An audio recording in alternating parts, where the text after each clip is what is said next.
Hey guys, it's your boy Jupe. As a long-time internet artist, I designed a lot of characters, and I am a self-taught character designer. Not professional though, but I would like to be, so please hire me. I have done so much research to find out what makes a unique and memorable character, and I wanted to share what I learned with you.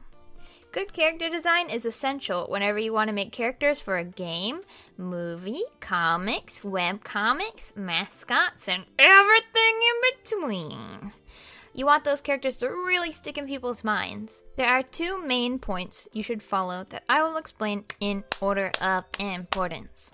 Number 1, silhouette! I remember when I was a kid watching Nickelodeon, and they used to have these bumpers with a silhouette of one of the Hey Arnold characters, like Eugene, and they would ask the viewer, who is this guy?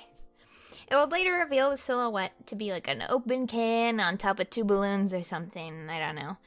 I was gonna show the clip of it, but I couldn't find it online. The viewer thought it was Eugene because of the silhouette. You want somebody to recognize your character without actually, seeing all the details and seeing them. There's another example of this, I don't know, maybe you've heard of it. It's called, Who's That Pokemon? Every Pokemon has a unique silhouette, and you can pretty much tell who the Pokemon is just by its silhouette, with the exception of, 2. The more unique the silhouette, the more memorable. Now, when creating silhouettes, you want to use big shapes. Using too many smaller shapes or small details, you lose characteristics that make it unique. He's such a garbage mascot. You look at Mario and Sonic, their design is so simple and iconic that even if a 4-year-old drew them, you would know who they are. Knack, on the other hand, is 2,000 little rocks that sort of shape into some fucking weirdo troll. Good luck drawing that shit, kid. Obviously, this works a lot better for more cartoony styles. The more realistic your characters are, the harder it is to identify them just by the silhouette. They'll look just like everybody else. Giving realistic characters outfits or weapons with good silhouettes and shapes makes them more memorable.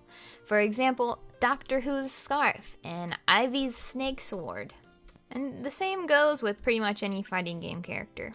These help beef up the silhouettes. You can also use unique body markings like scars or color spots to differentiate your character. The posture of the character should say a lot about them. It should read that they're confident, sexy, lazy, shy, monstrous, feminine, or masculine.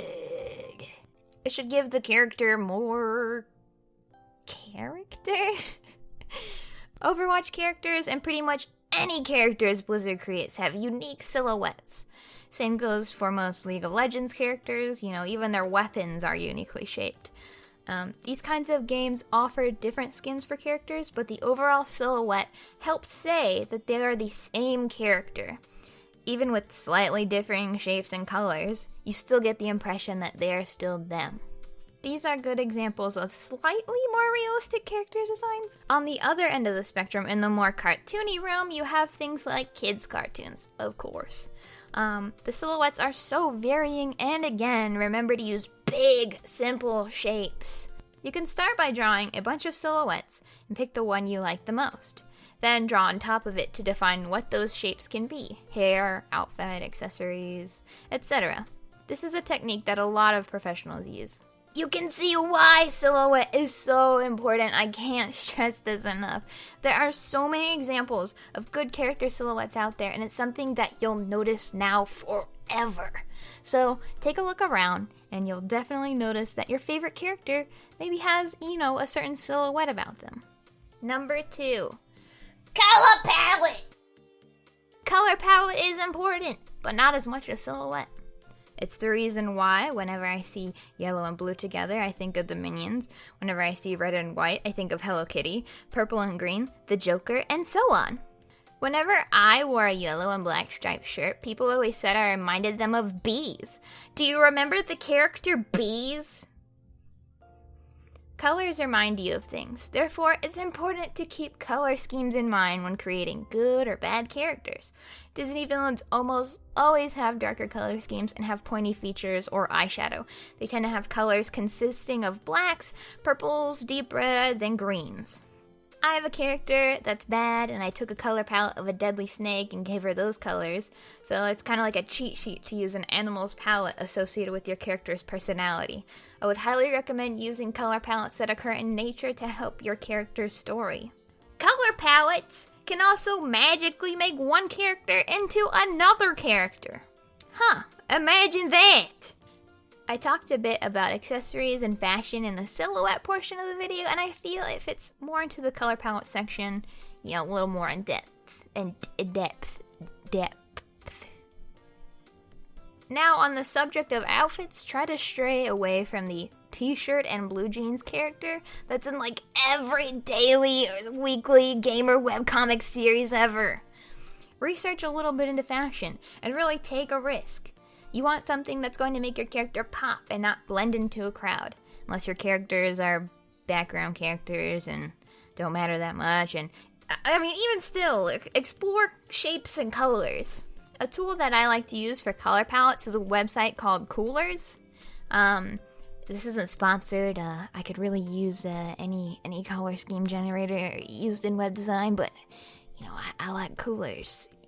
It's cool. When creating a character, you have to ask yourself, who is this character, what do they do, and where do they come from? Colors set the tone and can really help tell a story. Avatar: The Last Airbender does a really good job with this. The waterbenders come from a cold place, so they use cool colors like blue and white. Firebenders have warm and dark colors like black, red, and gold. Earthbenders, earth tones like pale yellow, green, and brown. Airbenders, yellow and orange, and they remind you of monk colors.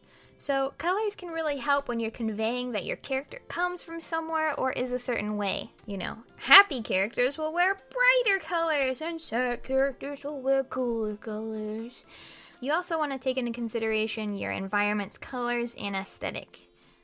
Maybe your character is an outsider or a tourist in a city, and maybe you should really convey that they are different than everybody else around them. Maybe your character wears colorful, ornate garb from a faraway land that makes them stick out from their surrounding drab colors. Or maybe they're an alien! I hope this video helped you in some way.